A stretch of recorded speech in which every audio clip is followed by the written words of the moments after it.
அல்லேலூயா. கர்த்தர் நம் நடுவில் இருக்கிறார்.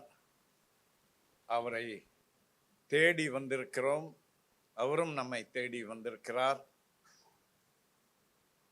அவரை துதிக்க, அவருடைய பாதத்திலே விழுந்து தொழுது கொண்டு அவரை ஆராதனை செய்ய, அவரை புகழ, அவருக்கு நன்றி சொல்ல, அவருடைய வாயிலிருந்து நமக்கு என்ன வார்த்தைகள் கிடைக்கும் என்பதை கேட்க வந்திருக்கிறோம். நிச்சயமாக ஆண்டவர் நம்மோடு பேசுவார் என்று நான் விசுவாசிக்கிறேன். உலகம் இந்த தினத்தை மார்ச் 8ஆம் தேதியை என்னவாக கொண்டாடி கொண்டிருக்கிறது? விமென்ஸ் டே இல்லையா? அவர்கள் எதற்காக அப்படி கொண்டாடுகிறார்கள் என்பதெல்லாம் ஒரு பக்கம் இருக்கட்டும். அதாவது சம உரிமைகள் பெண்களுக்கு பெற்றுக் கொடுக்க வேண்டும் என்பதற்காக. அதிலே ஒரு நியாயம் இருக்கத்தான் செய்கிறது. ஏனென்றால் சமுதாயம், பல அரசாங்கங்கள், பல ராஜ்யங்கள், பல தேசங்கள், ஜனக்கூட்டங்கள் பெண்களை இரண்டாம் தரம் பிரஜைகளாகவே பார்த்து வந்தார்கள். பெண்களுக்கு ஓட்டுரிமை கிடையாது, பெண்களுக்கு பல ஸ்லாக்கியங்கள் கிடையாது. அவர்கள் ஏதோ அடிமைகள் போல இருக்க வேண்டும் என்று சொல்லி. ஆனால் நாம் பார்க்கிற சத்தியம் என்னவென்றால், பரிசுத்த வேதாகமும், அதாவது மனிதரை படைத்த தேவனும் இயேசு கிறிஸ்துவும் புதிய ஏற்பாட்டு போதனைகளும் பெண்களுக்கு மிக முக்கியத்துவம் கொடுத்திருக்கின்றன. பெண்கள் கனம் பண்ணப்பட்டிருக்கிறார்கள். ஆகவே இன்றைக்கு நாம் பெண்களை பற்றி சில காரியங்களை, அடிப்படையான சத்தியங்களை புரிந்து கொள்ள வேண்டும். உலக மனிதர்களுக்கு கிடைக்காத ஒரு பாக்கியம் கிறிஸ்தவர்களாகிய நமக்கு கிடைத்திருக்கிறது. என்னவென்றால், மனிதரை சிருஷ்டித்த தேவன் தாமே அவர் ஆணையும் பெண்ணையும் சிருஷ்டித்ததற்கான நோக்கம் என்ன, அவர்களை எப்படி சிருஷ்டித்திருக்கிறார், அவர்களுடைய வடிவம் என்ன என்பதை எல்லாம் தெளிவாக சொல்லி கொடுத்திருக்கிறார். பலர் என்ன நினைக்கிறார்கள்? பரிணாம கொள்கை நம்புகிறவர்கள், ஏதோ ஒரு random something happened, some explosion happened, and out of that some dust came, and from that dust all these creatures came என்று. அப்படி ஒன்றுமில்லாமையிலிருந்து மனிதன் வந்திருக்க முடியுமா? முடியவே முடியாது.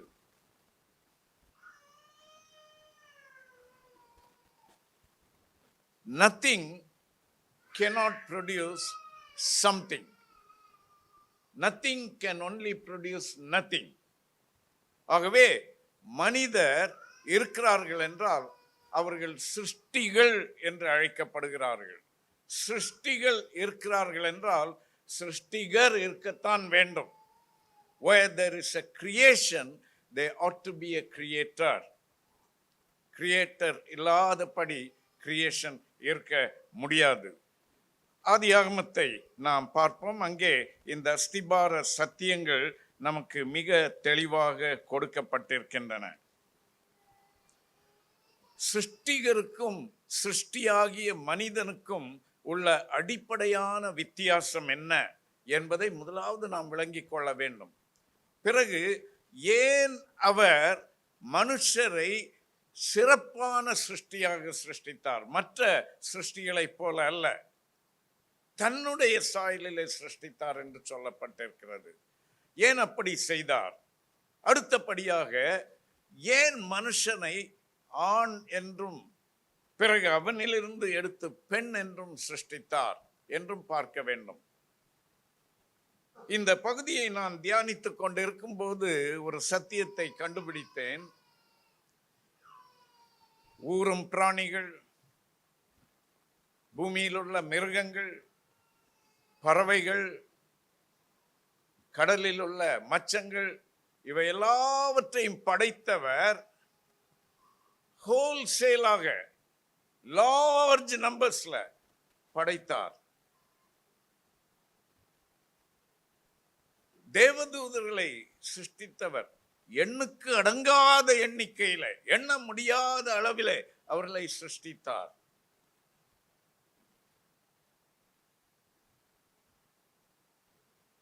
இந்த பறவைகள், மச்சங்கள், மிருகங்கள், ஊரும் பிராணிகள், இவை எல்லாவற்றையும் ஆணும் பெண்ணுமாக சிருஷ்டித்தார் என்று வேதம் சொல்லவில்லை. அப்படி என்றால் அவைகளிலே ஆண் இல்லை பெண் இல்லை என்று அர்த்தமல்ல. ஆணும் பெண்ணும் இருக்கின்றன. ஆனால் that was a default action. ஏதோ அப்படித்தான் இருக்க வேண்டுமாகவே go because you have to reproduce.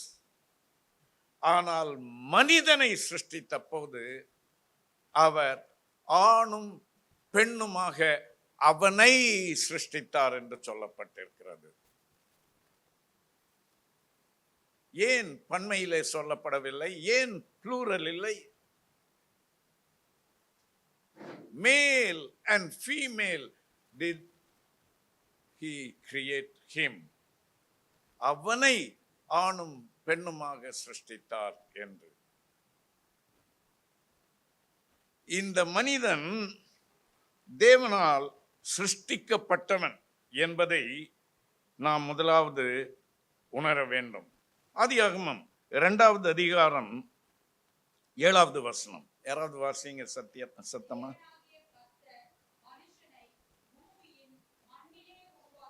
மண்ணினாலே உருவாக்கி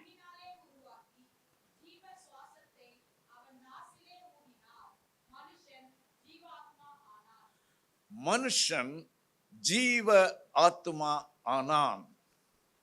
Man became a living soul. He became, அவன் ஆனான்.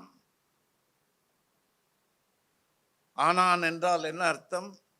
இப்போதான் ஆகிறான். இதற்கு முந்தி இல்லை அவன், இப்போதான் ஆகிறான். அவன் ஜீவாத்மா ஆனான். He became a living soul. தேவனை பற்றி என்ன பார்க்கிறோம்? ஆதியாகமம் 1வது அதிகாரம் 1வது வசனம்.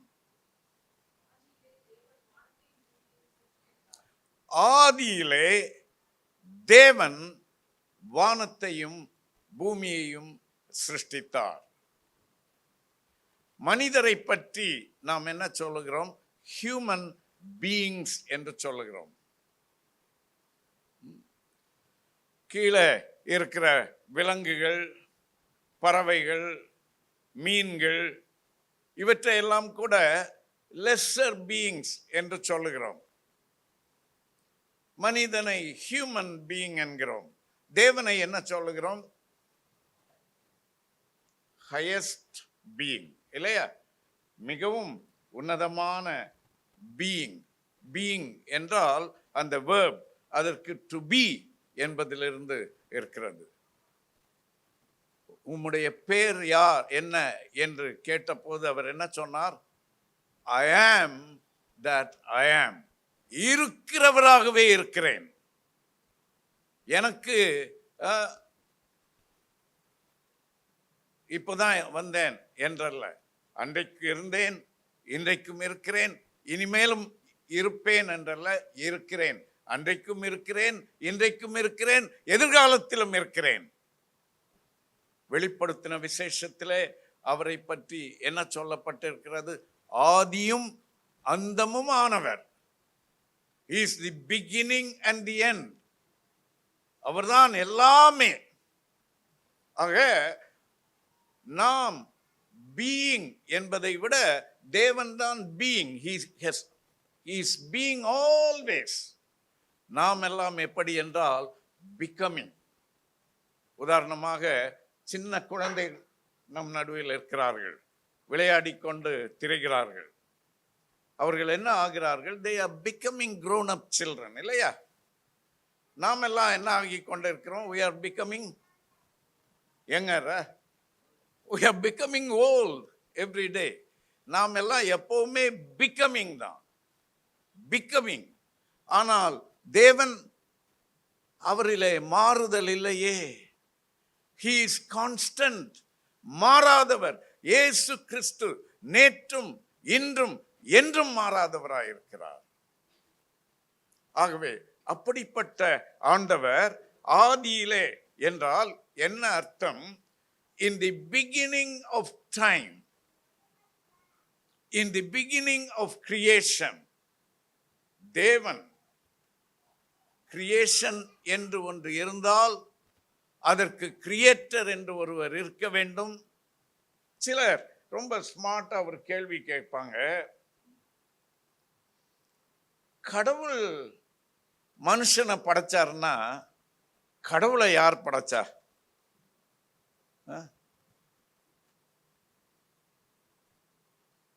கடவுளை யாராவது படைக்கிறாங்கன்னா அவர் கடவுளே கிடையாது,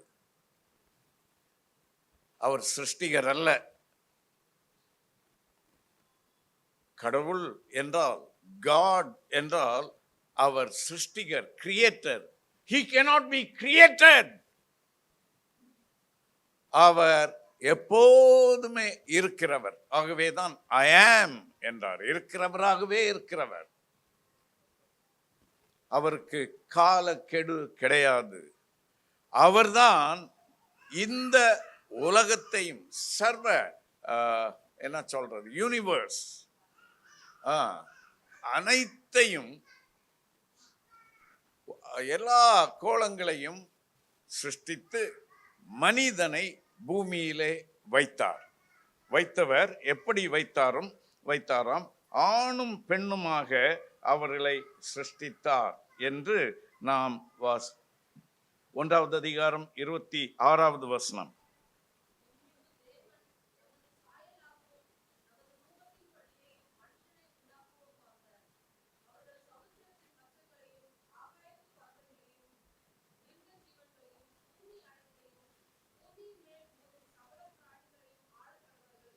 அடுத்த வசனம்.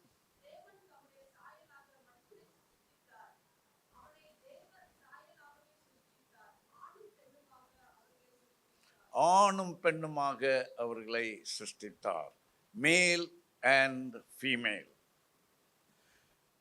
மற்ற சிருஷ்டிகளிலே மேல் அண்ட் ஃபீமேல் இருக்கின்றனவா? இருக்கின்றது. அதற்கு ஒரே ஒரு நோக்கம்தான் உண்டு, அது என்னவென்றால் ரீப்ரொடக்ஷன். அவ்வளவுதான். ஆனால் மனிதனிலே பெண் எதற்காக சிருஷ்டிக்கப்பட்டால்? 2வது அதிகாரத்திலே, ஆதியாகமம் 2வது அதிகாரத்திலே அது விளக்கமாக சொல்லப்பட்டிருக்கிறது. என்ன இது, 1வது அதிகாரத்திலே ஒரு மாதிரி சொல்லப்பட்டிருக்கிறது, 2வது அதிகாரத்திலே வேறு விதமாக சொல்லப்பட்டிருக்கிறது என்று நினைக்க வேண்டாம். 1வது அதிகாரம் ஒரு முகவுரை, ஒரு பிரீஃப் சம்மரி கொடுத்துவிட்டு அடுத்த பகுதியிலே அதை சற்று விளக்கி சொல்லுகிறார். ஆக 2வது அதிகாரத்திலே என்ன வாசிக்கிறோம்? 7வது வசனத்திலிருந்து நான் வாசிக்கிறேன். தேவனாகிய கர்த்தர் மனுஷனை பூமியின் மண்ணினாலே உருவாக்கி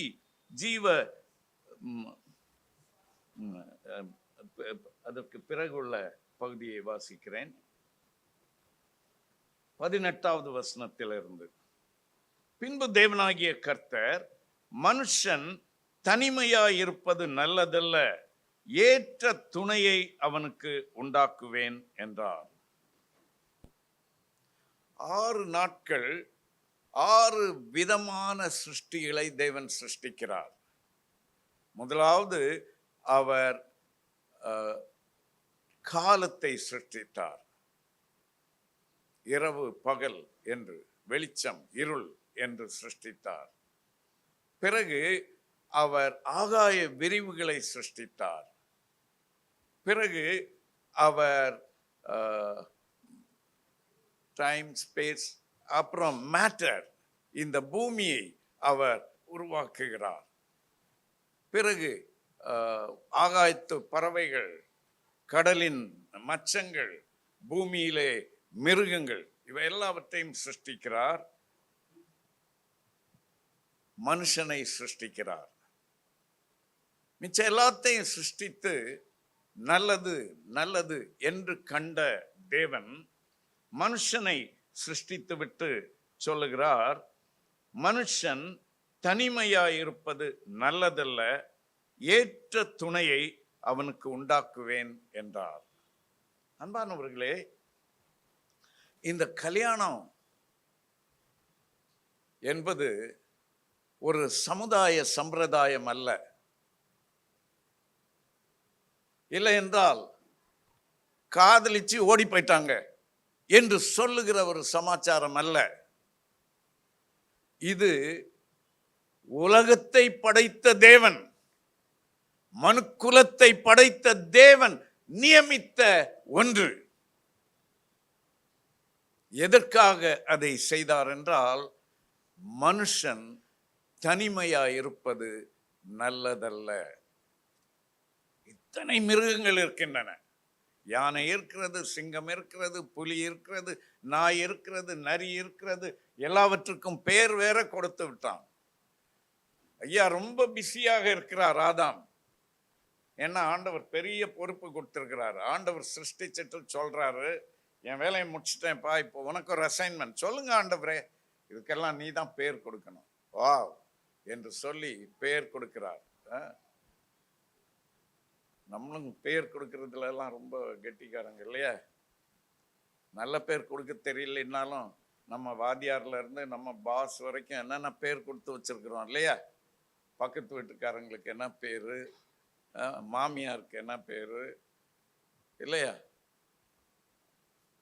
மனிதனை தேவன் பெயர் கொடுக்கும்படி ஏற்படுத்தினார். ஆனால் ஆதாம் எல்லாம் நல்ல பேரா தான் கொடுத்தாரு. ஸோ நம்மளும் மற்றவங்களுக்கு பேர் கொடுக்கும்போது கொஞ்சம் இறக்க குணம் காண்பிப்போம், கொஞ்சம் ஜாக்கிரதையா இருப்போம்.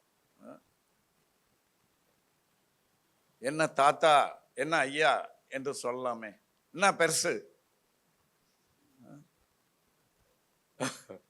So it reveals our attitude.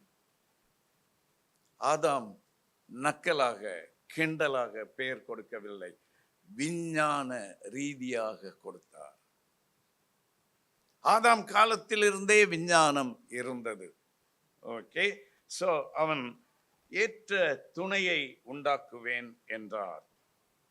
அவனுக்கு ஏற்ற துணையை அவனுக்கு உண்டாக்குவேன். பாருங்க, தமிழ்ல ஐ லைக் தி வேர்டிங். ஆங்கிலம் சொல்லுகிறது, and the Lord God said, it is not good that the man should be alone. I will make him a helpmeet for him. பாருங்க, அவனுக்கு ஏற்ற துணையை அவனுக்கு உண்டாக்குவேன். அவனுக்கு ஏற்ற துணையை உண்டாக்குவேன் என்றல்ல, எனக்கு என் மனசுக்கு இந்த பையனுக்கு எது பொருத்தமா இருக்கும் என்று தோன்றுகிறதோ அதை அவனுக்கு உண்டாக்குவேன். நம்ம இப்ப ஏற்ற துணைன்னு நம்மளே கண்டுபிடிச்சிடுறோம் இல்லையா? ஏன்பா, ஏன் அவளை பிடிச்சிருக்கு உனக்கு? அவர் தான் எனக்கு சூட்டபிள். இன்னொன்றையும், நிறைய சின்ன பிள்ளைகள் இருக்கிறீர்கள். CCC is a girls church. இதை போய் தப்பா யாரும் சொல்லிடாதீங்க, சும்மா நமக்குள்ள சொல்றேன். ஏன்னா we have more girls than boys among the children. அதனால சொல்றேன். இந்த கேர்ள்ஸ்க்காக, இங்க இருக்கிற பாய்ஸ்க்காக, இங்க இருக்கிற இன்னும் திருமணமாகாதவர்களுக்காக எல்லாம் நான் பாரத்தோடு சொல்லுகிறேன். ஜென் ஜி என்பது என்ன சொல்லுகிறார்கள்? No need for marriage, no need for marriage. படிக்கிறார்கள், சம்பாதிக்கிறார்கள், எல்லாம் அனுபவிக்கிறார்கள், வீடு வாங்குகிறார்கள், அபார்ட்மெண்ட் வாங்குகிறார்கள், ஆனால் கல்யாணம் மட்டும் வேண்டாமா? அபாயமான பாதையிலே சமுதாயம் இன்றைக்கு போய்கொண்டிருக்கிறது. திருச்சபையே நம்முடைய பிள்ளைகளுக்கு வேத வசனத்தை நாம் கற்றுக் கொடுத்து அவர்களை அதன் வழியிலே நடத்தவில்லை என்றால் வெகு விரைவிலே அவர்கள் நம் கையை விட்டு போய்விடுவார்கள். நாம் சொல்லுகிற பேச்சை அதற்கு பிறகு கேட்க மாட்டார்கள். இன்றைக்கு பல கிறிஸ்தவ குடும்பங்களிலே இது நடைபெற்று கொண்டிருக்கிறது. Why marriage? I don't want to be a slave. Marriage is not slavery. Marriage is a protection designed by God. அதை மறந்துவிட கூடாது. இங்கே என்ன பார்க்கிறோம்? அவனுக்கு ஏற்ற துணையை அவனுக்கு உண்டாக்குவேன் என்கிறார். இந்த பையனுக்கு ஏற்ற துணை எப்படி இருக்க வேண்டும் என்பதை அவர்தான் தீர்மானிக்கிறார். இப்போல்லாம் எப்படின்னா, பையன் ஏற்கனவே கண்டுபிடிச்சு பேசி ஏற்பாடெல்லாம் பண்ணிட்டு ஒண்ணுமே தெரியாத மாதிரி நடிச்சுட்டு அப்புறம் அது இப்போ ஒரு முடிவுக்கு வர வேண்டும் என்பதற்காக என்ன செய்வான்? தாடி வளர்க்க ஆரம்பிப்பான். Sorry, I am not referring to any of you. சில வாலிபர்கள், நானும் அந்த பருவத்தை எல்லாம் கடந்து வந்தவன் இல்லையா, அனுபவம் இருக்கும் இல்லையா, தாடி வளர்க்க ஆரம்பிப்பான். அப்போ அப்பா அம்மா கிட்ட கேட்பாரு, என்ன இவன் பிச்சைக்காரன் மாதிரி கிறுக்கன் மாதிரி தாடியெல்லாம் வச்சுட்டு தெரியுறானே, என்ன விஷயம்? என்னன்னு தெரிய மாட்டேன்து, எரிஞ்சு உள்றான், சாப்பாடே நல்லா இல்லைன்றான்.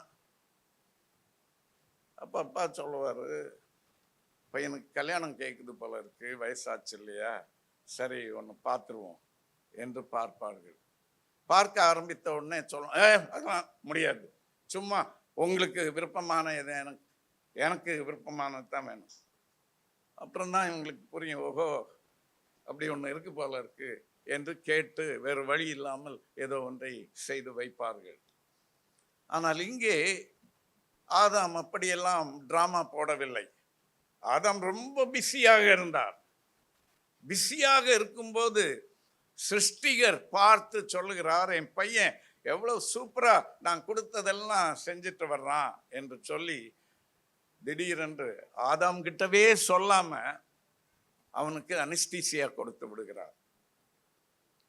அவனுக்கு அயர்ந்த நித்திரையை வர வைத்து அவனிலிருந்து ஒரு எலும்பை எடுத்து அதிலே ஒரு அழகான ஒரு பெண்ணை உருவாக்கி கொண்டு அவங்கிட்ட ப்ரொடியூஸ் பண்றார். உங்களால அந்த சீனை, அந்த காட்சியை கற்பனை செய்து பார்க்க முடிகிறதா? ஐயா ரொம்ப பிஸியா பேர் கொடுத்துட்டு இருக்கிறாரு, இதுக்கு என்ன பேர் கொடுக்கலாம், எல்லாம் யோசனை நோட் புக்கில் நிறைய லிஸ்ட் எழுதி வச்சிருப்பாரு. இதுல யானை என்று கொடுக்கலாமா, குதிரை என்று கொடுக்கலாமா, இதை குரங்கு என்று சொல்வதா என்றெல்லாம் பல தீர்மானங்கள். திடீரென்று அன்கான்சியஸ் ஆகிவிட்டார். முழித்து பார்த்தால் அடுத்தது யானையா புலியா என்று இவர் யோசித்து கொண்டிருக்கும் போது என்ன நடந்தது? 22வது வசனம். தேவனாகிய கர்த்தர் தாம் மனுஷனில் எடுத்த விலா எலும்பை மனுஷியாக உருவாக்கி அவனை மனுஷனிடத்தில் கொண்டு வந்தார். Your life partner is brought by God. ஒன்றை மாத்திரம் நினைத்துக் கொள்ளுங்கள், God wants to give you the best. இல்ல நான் தான் செலக்ட் பண்ணணும், ஆண்டவர் செலக்ட் பண்ணா எனக்கு பிடிக்காத சைஸ்ல பிடிக்காத கலர்ல அப்படி ஏதாவது செலக்ட் பண்ணிட போறாரு என்று நாம் பதற தேவையில்லை. You rest in God and He knows how to. இன்னும் இல்லை என்றால் அவர் கிரியேட் பண்ணி கொடுப்பார் உனக்கு. He will provide the best person for you. It applies both to girls as well as to boys. தேவன் என்ன செய்தார்? அவர் மனுஷியாக உருவாக்கி அவளை மனுஷனிடத்தில் கொண்டு வந்தார். இப்போதான் பாருங்க டிராமா. 23வது வசனம். அப்பொழுது ஆதாம் என்ன செய்தார்? ஆதாம் என்ன செய்தார்? பார்க்கிறார். பார்த்தா அவர் இதுவரை கண்டிராத ஒரு காட்சி, ஒரு ஆச்சரியமான காட்சி, கண்கவர் காட்சி. ஒரே உற்சாகம். ஆஹா, ஏய் வாங்க என்கிறார். Come on girl. எப்படி நடந்தது இது? எப்படி இந்த ஆச்சரியம் நடந்தது? பிகாஸ் ஆண்டவர் ஆதாமை குறித்து கரிசனை உள்ளவராக இருந்தபடியினாலே. God in his time will produce the best life partner for you. ஆகவே எனக்கு அன்பான இன்னும் திருமணமாகாத பெண் பிள்ளைகளே, கர்த்தர் செய்வார், காத்திருங்கள். இளம் வாலிப பையன்களே, கர்த்தர் உங்களுக்காக திட்டங்கள் வைத்திருக்கிறார். ஆதாம் என்ன சொன்னான்? இவள் என், she is mine. எவ்வளவு அற்புதமான ஒரு அனுபவம் இல்லையா? To know that somebody is mine. She is my wife. He is my husband என்கிற அந்த உணர்வுக்கு கொண்டு போகிறார். இவள் என் எலும்பில் எலும்பும் என் மாம்சத்தில் மாம்சமுமாய் இருக்கிறாள். இவள் மனுஷனில் எடுக்கப்பட்டபடியினால் மனுஷி எனப்படுவாள் என்றான். இத நிமித்தம் புருஷன் தன் தகப்பனையும் தன் தாயையும் விட்டு தன் மனைவியோட இசைந்திருப்பான், அவர்கள் ஒரே மாம்சமாய் இருப்பார்கள். ஆதாமும் அவன் மனைவியுமாகிய இருவரும் நிர்வாணிகளாயிருந்தும் வெட்கப்படாது இருந்தார்கள். இந்த அனுபவம் தேவன் இணைக்கிற ஒரு ஆண் ஒரு பெண் அவர்களுக்கு இடையிலே மாத்திரம் தேவன் ஆசீர்வதித்திருக்கிற ஒரு அனுபவம். இந்த அனுபவம் ஆணுக்கும் ஆணுக்குமான அனுபவம் அல்ல, பெண்ணுக்கும் பெண்ணுக்குமான அனுபவம் அல்ல, ஒரு ஆணுக்கும் பல பெண்களுக்குமான அனுபவம் அல்ல, ஒரு பெண்ணுக்கும் பல ஆண்களுக்குமான அனுபவம் அல்ல, ஒரு ஆணுக்கும் ஒரு பெண்ணுக்குமாக தேவன் பரிசுத்தப்படுத்தி நியமித்த ஒரு ஏற்பாடு. ஆகவேதான் கிறிஸ்தவர்களுடைய திருமண அழைப்பிதழிலே என்ன எழுதுகிறோம்? அந்த பரிசுத்த மெய் விவாகம், ஹோலி மேட்ரிமோனி, பரிசுத்தமானது, மெய்யானது, தேவன் ஏற்படுத்தின மெய்யானது, பரிசுத்தமானது விவாகம். It's not friendship. It's not romance. இப்பெல்லாம் மேரேஜ்னா வேலண்டைன்ஸ் டே மாதிரி நினைக்கிறார்கள். Yes, there is romance in marriage. Yes, there is friendship in marriage.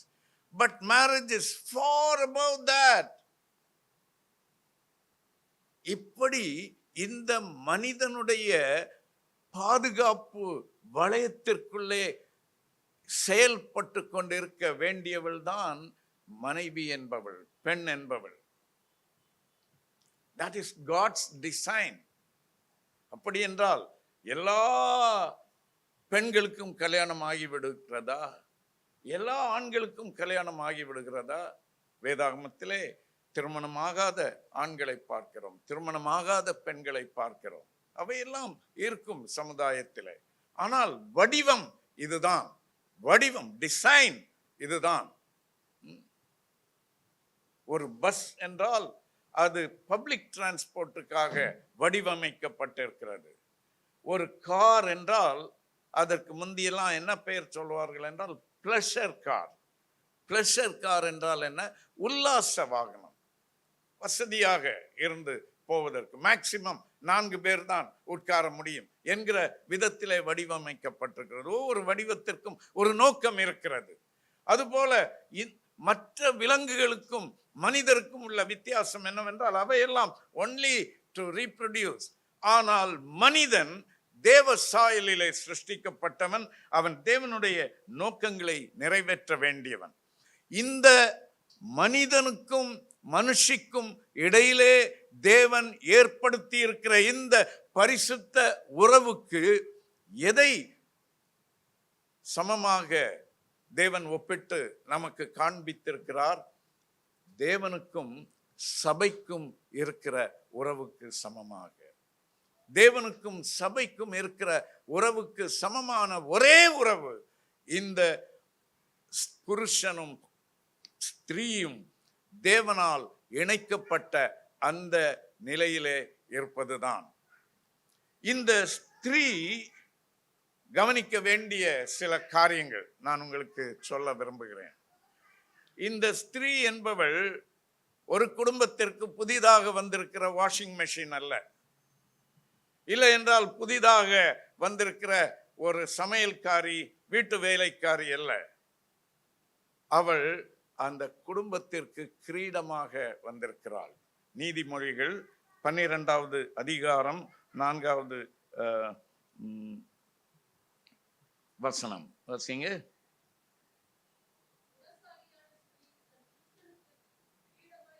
சரி, போதும். அடுத்தது அப்புறம் வீட்டுக்கு போய் படியுங்க. குணசாலியான ஸ்திரீ தன் புருஷனுக்கு கிரீடமாய் இருக்கிறாள். நீதிமொழிகள் 12:4. இந்த பெண் தேவன் எதற்காக சிருஷ்டித்திருக்கிறாள் என்றால், she has to be the crown on her husband's head. அவள் ஏதோ ஒரு 2ஆம் தரம் பிரஜை அல்ல. அவதான் மெயின் பர்சன். இந்த ராஜாவுடைய தலையிலே இருக்கிற இந்த ராஜாவுக்கு மகிமையாக ஜொலித்து கொண்டிருக்கிற கிரீடம்தான் கர்த்தர் அவனுக்கு கொடுத்த மனைவி. அந்த மனைவிக்கு இங்கே என்ன வார்த்தை சொல்லப்பட்டிருக்கிறது? குணசாலி. குணசாலி. நீதிமொழிகள் 31வது அதிகாரத்தின் 10வது வசனம் முதல் 31வது வசனம் வரைக்கும், 10 முதல் 32 வரைக்கும் என்றால் எத்தனை நம்பர்? எவ்வளவு? 10 to 31. What's the total? 10 to 31. 22. 10 to 31. 11 to 31 is 22 verses. 22 வசனங்கள். 22 வசனங்களிலே குணசாலியான ஸ்திரீயை பற்றி சொல்லப்பட்டிருக்கிறது. வேத வல்லுநர்கள் என்ன கருதுகிறார்கள் என்றால், சாலமோனுடைய தாயார் எழுதி கொடுத்த குறிப்புகள், பத்சேபாள் எழுதி கொடுத்தாள் ஒரு நல்ல பெண் எப்படி இருக்க வேண்டும் என்று. அவளுக்கு அவ மகனை பற்றி ஒரு கவலை இருந்தது. ஏனென்றால் ஆண்கள் எப்படிப்பட்டவர்கள் என்பதை பத்சேபாள் ஏற்கனவே அனுபவித்து விட்டாள் இல்லையா? ஆகவே இவனுக்கு கொஞ்சம் புத்தி சொல்ல வேண்டும் என்று தான் அந்த நீதிமொழிகள் 31வது அதிகாரத்திலே அவள் முயற்சி செய்கிறாள். முதல் 9 வசனங்களிலே, தம்பி, மகனே, லேமுவேலே, நான் சொல்றத கேளு. ஒன்று, பெண்கள் விஷயத்திலே ஜாக்கிரதையாக இரு. 2வது, திராட்சை ரசத்தை குறித்து ஜாக்கிரதையாயிரு. மதுவும் மாதுவும் மனிதனுக்கு இருக்கிற 2 பயங்கரமான சோதனைகள், 2 traps. என்னதெல்லாம்? மதுவும் மாதுவும். ஆகவே அதை குறித்து ஜாக்கிரதையாயிரு. ஏன் ஸ்திரீயை பற்றி சொல்லும்போது குணசாலியான ஸ்திரீ என்று சொல்கிறார் என்றால், குணசாலி இல்லாத ஸ்திரீகள் நிறைய இருக்கிறாங்க. ஆகவே ஜாக்கிரதையாக இருக்க வேண்டும். அந்த பள்ளத்திலே நீ விழுந்து விட்டாய் என்றால் யாராலும் உன்னை காப்பாற்ற முடியாது. ஆகவே பெண்கள் ஜெபிக்க வேண்டிய ஜெபம் என்னவென்றால், ஆண்டவரே என்னை ஒரு குணசாலியான ஸ்திரீயாக நான் காத்துக்கொள்ள விரும்புகிறேன், உம்முடைய வசனத்தால் எனக்கு போதியும். ஆண்கள் ஜெபிக்க வேண்டிய ஜெபம் என்னவென்றால், ஆண்டவரே அழகு மாயை குணசாலியான ஒரு ஸ்திரீயை எனக்கு தாரும் என்று ஜெபிக்க வேண்டும். அழகுள்ளவள் குணசாலியாக இருப்பாளா? ரொம்ப கஷ்டமான கேள்வியா? இருக்க முடியும். அழகுக்கும் குணத்துக்கும் சம்பந்தம் இல்லை. சோ நீ ஆண்டவர்கிட்ட கேட்கலாம், ஆண்டவரே குணசாலியாகவும் வேணும் அழகும் வேண்டும் என்று கேள், தப்பில்லை. ஐயோ எனக்கு அழகு இருக்கிறதே, அப்போ எனக்கு குணமே இருக்காதா? No no no. அழகுள்ளவர்கள் குணசாலியா இருந்தால் டபுள் பிளெஸிங் இல்லையா? ஆகவே அன்பானவர்களே, சிலர் செய்கிற தப்பு என்னவென்றால் குணமும் இல்லை அழகும் இல்லை என்கிற இடங்களிலே தான் போய் மாட்டிக்கொள்ளுகிறார்கள். நிறைய தப்பான உறவுகளை நீங்கள் கவனித்து பார்ப்பீர்கள் என்றால், அந்த மனிதர்களுடைய மனைவியை பார்ப்பீர்கள் என்றால், தமிழ்ல சொல்லுவாங்க, கேள்விப்பட்டிருக்கிறீங்களா? கிளி போல ஒரு மனைவியை வைத்துக் கொண்டு இவன் இவ பின்னால அலைகிறானே என்பார்கள். யூனோ, சோ அழகும் இந்த ரெண்டும் ஆண்டவர் கொடுப்பது. ஆண்டவர் நம்மை அழகாகத்தான் சிருஷ்டித்திருக்கிறார். சிலருக்கு என்னன்னா, ஐயோ என் ஸ்கின் கருப்பா போச்சு. கருப்பா போனா என்ன? நீங்க போய் வெள்ளைக்காரங்களை பாருங்க, அவங்க சன் பாத் என்று போய் கடற்கரையில மணல்ல சூரிய வெளிச்சத்துல படுத்துட்டு என் ஸ்கின் டேன் ஆயிடுச்சா என்று பார்க்கிறார்கள். ஒன்னும் ஆகல, சகப்பா தான் மாறிட்டு போகுது. அவர்களுக்கு இந்த ஸ்கின் மேலதான் கவர்ச்சி. ஆகவே நம்முடைய நிறத்திலே அல்ல நம்முடைய அழகு, முகத்திலே தான் இருக்கிறது. அந்த முகத்திற்கு அழகு எங்கிருந்து வருகிறது? அகத்தில் இருந்து தான் வருகிறது, இருதயத்தில் இருந்து தான் வருகிறது. ஆக அவ்விதமாக don't worry about your skin color, but you are beautiful, remember that. இந்த குணசாலியான ஸ்திரீயை பற்றி 22 வசனங்கள் ஏன் எழுதப்பட்டிருக்கிறது என்றால், அது ஒரு கவிதை. அது ஒரு கவிதை. அந்த கவிதை எபிரேய மொழியின் 22 எழுத்துக்களை ABCD என்கிற வரிசையிலே ஆலஃப் என்கிற எழுத்தில் முதல் வசனம், அடுத்த எழுத்து இரண்டாவது வசனம் என்று அந்த 22 வசனங்களும் அப்படி ஒழுங்கு செய்யப்பட்டிருக்கிறது. ஆகவே அதுல இருக்கிற எல்லாம் எடுத்து அது சரியான ஆர்டர்ல இருக்கிறது என்று சொல்ல முடியாது. அது ஒரு நல்ல ஒரு பத்ஷேபாள் அதை எடுத்து இதெல்லாம் தான்ப்பா குறிப்பு, நீ தான் பெரிய கவிஞனாச்சே, நீ ரொம்ப ஞானியாச்சே, நீ இதை கவிதையாக அரேஞ்ச் பண்ணி கொடு என்று கொடுத்திருப்பாள். சாலமன் அதை அரேஞ்ச் பண்ணி கொடுத்திருப்பாள். அவ்விதமாக எழுதப்பட்ட ஒரு கவிதை அது. அதுல இந்த குணசாலியான ஸ்திரீயை பற்றி நிறைய சொல்லப்பட்டிருக்கிறது. அன்பானவர்களே, அந்த வேர்ச்சுஸ் நமக்கு இருக்க நாம் ஆண்டவரிடத்திலே கேட்க வேண்டும். குணசாலியான ஸ்திரீயை பற்றி புதிய ஏற்பாட்டிலே பேதுரு தம்முடைய நிருபத்திலே எழுதுகிறார். என்ன எழுதுகிறார்? 1 பேதுரு 3வது அதிகாரத்திலே எழுதுகிறார். 1 பேதுரு 3வது அதிகாரம் 1 முதல் 6 வரை.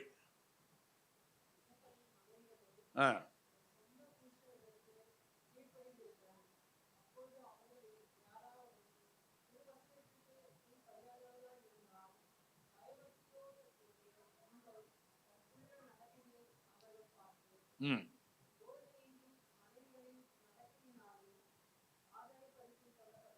சரி, பாருங்க, இங்க முதலாவது என்ன பார்க்கிறோம்?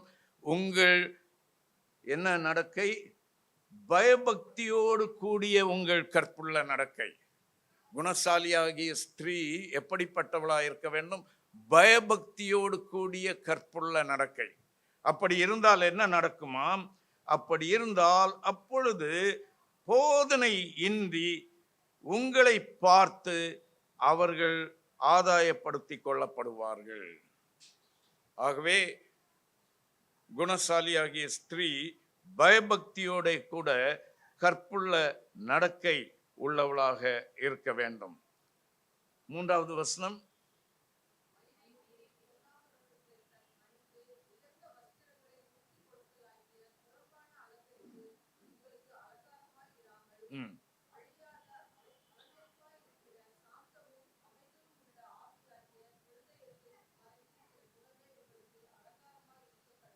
சரி, இதுவும் ரொம்ப கவனமாக நாம் விளங்கிக் கொள்ள வேண்டும். என்ன வலியுறுத்துகிறார் என்றால், அழியாத அலங்கரிப்பாயிருக்கிற சாந்தமும் அமைதலும் உள்ள ஆவியாகிய இருதயத்தில் மறைந்திருக்கிற குணம். அந்த குணம், அதுதான் குணசாலி. உங்கள் இருதயத்தில் மறைந்திருக்கிற குணம் அது என்ன? அமைதியான ஆவி உள்ள அந்த குணம், அதுவே உங்களுக்கு அலங்காரமாய் இருக்க கடவது. அது விலையேற பெற்றது என்கிறார். இப்போ 3வது வசனத்திலே மயிரை பின்னி பொன் ஆபரணங்களை அணிந்து உயர்ந்த வஸ்திரங்களை உடுத்திக் கொள்ளுதலாகிய புறம்பான அலங்கரிப்பு உங்களுக்கு அலங்கரிப்பாயிராமல் என்கிறார். அப்படின்னா பெண்கள் யாருமே நீ தலை சீவ வேண்டாமா?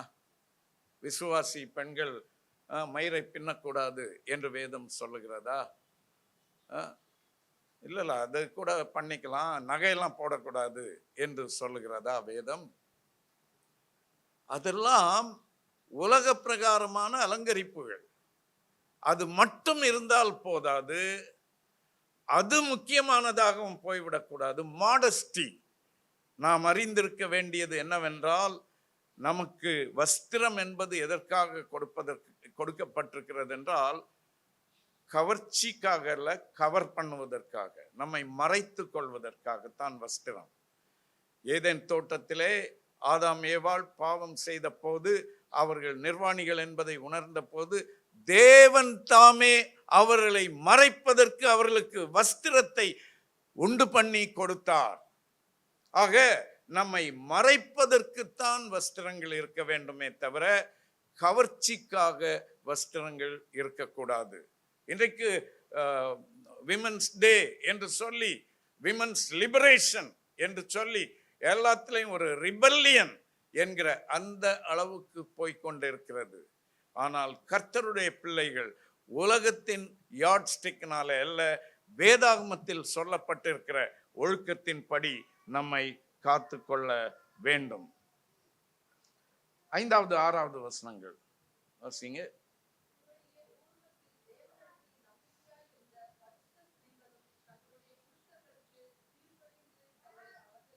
சரி, பூர்வத்தில் என்றால் என்ன? பழைய காலத்திலே, ஆதி காலத்திலே. ஆதி காலத்திலே எப்படி தங்களை அலங்கரித்தார்கள்? இருங்க. பூர்வத்திலே தேவனிடத்தில் நம்பிக்கையா இருந்த பரிசுத்த ஸ்திரீகள். பாருங்க, நம்மளை பற்றி பவுல் என்ன பேதுரு என்ன சொல்லுகிறார்? தேவனிடத்தில் நம்பிக்கையாயிருந்த பரிசுத்த ஸ்திரீகள். Who are you? நீங்கள் யார்? நம்முடைய பெண்கள் யார்? தேவனிடத்தில் நம்பிக்கையாயிருக்கிற பரிசுத்த ஸ்திரீகள். Remember that. நமக்கும் மற்ற பெண்களுக்கும் வித்தியாசம் இருக்க வேண்டும். தேவனிடத்தில் நம்பிக்கையாயிருக்கிற பரிசுத்த ஸ்திரீகள் நாம் என்பதை நாம் அறிந்து கொள்ள வேண்டும். அவர்கள் புருஷர்களுக்கு கீழ்ப்படிந்து தங்களை அலங்கரித்தார்கள். கீழ்ப்படிதல் ஒரு அடிமைத்தனம் அல்ல, கீழ்ப்படிதல் ஒரு அலங்காரம். கீழ்ப்படிதல் என்று சொன்னால் பிள்ளைகள் பெற்றோருக்கு கீழ்ப்படிவதற்கும் மனைவி கணவனுக்கு கீழ்ப்படிவதற்கு வித்தியாசம் இருக்கிறது. மனைவி கணவனுக்கு கீழ்ப்படிவது என்பது அடிமைத்தனத்தின் கீழ்ப்படிதல் அல்ல. நான் கட்டளை இடுகிறேன் செய் என்பதல்ல. Accepting the leadership of the husband. அவனுக்காக அவள் ஏற்படுத்தப்பட்டிருக்கிறாள் என்பதற்காக கீழ்ப்படிந்து இருக்க வேண்டுமாம்.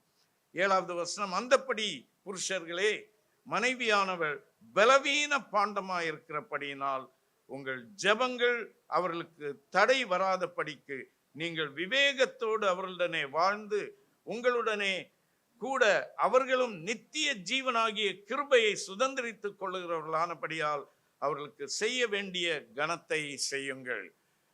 மிக முக்கியமான ஒன்று என்னவென்றால், இந்த ஸ்திரீகள் நித்திய ஜீவனை சுதந்திரிக்க போகிறவர்கள். நித்திய ஜீவனை சுதந்திரிப்பதற்கென்று தெரிந்து கொள்ளப்பட்டவர்கள். ஆகவே நித்திய ஜீவனை சுதந்திரிக்கிறவர்களாகிய கணவன்மார் என்ன செய்ய வேண்டும்? அவர்களுக்கு கொடுக்க வேண்டிய கனத்தை கொடுக்க வேண்டும். ஆக இந்த குணசாலியான ஸ்திரீ கனத்துக்குரிய ஸ்திரீ. அவள் பலகீன பாண்டம். பலகீன பாண்டம் என்றால் என்ன?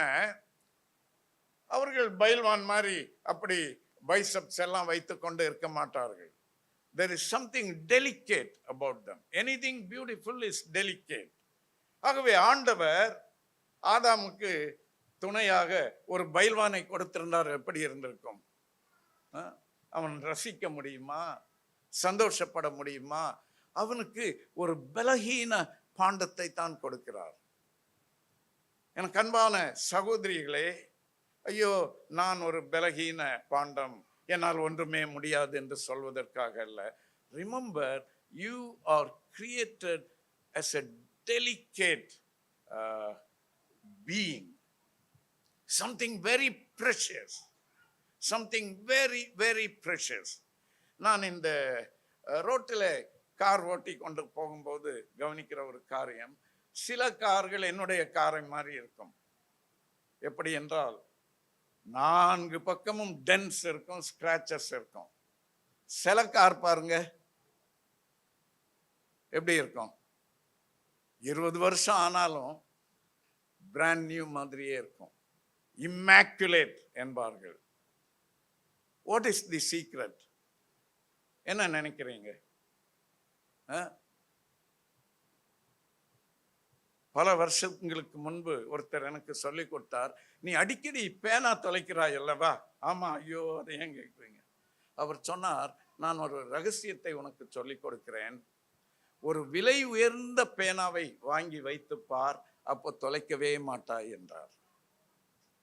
இப்போ நான் வைத்திருக்கிற பேனா ஒரு 15 வருடமாக என்கிட்ட இருக்கிறது. முந்தியெல்லாம் மாதத்துக்கு 15 பேனா. இப்போ காரணம் என்ன? இது விலை உயர்ந்தது.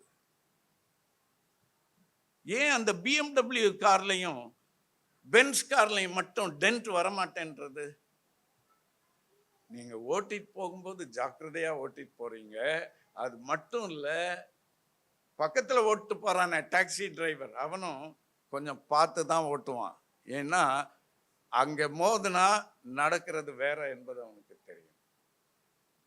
ஆகவே அன்பானவர்களே, நீங்கள் விலையேற பெற்றவர்கள்.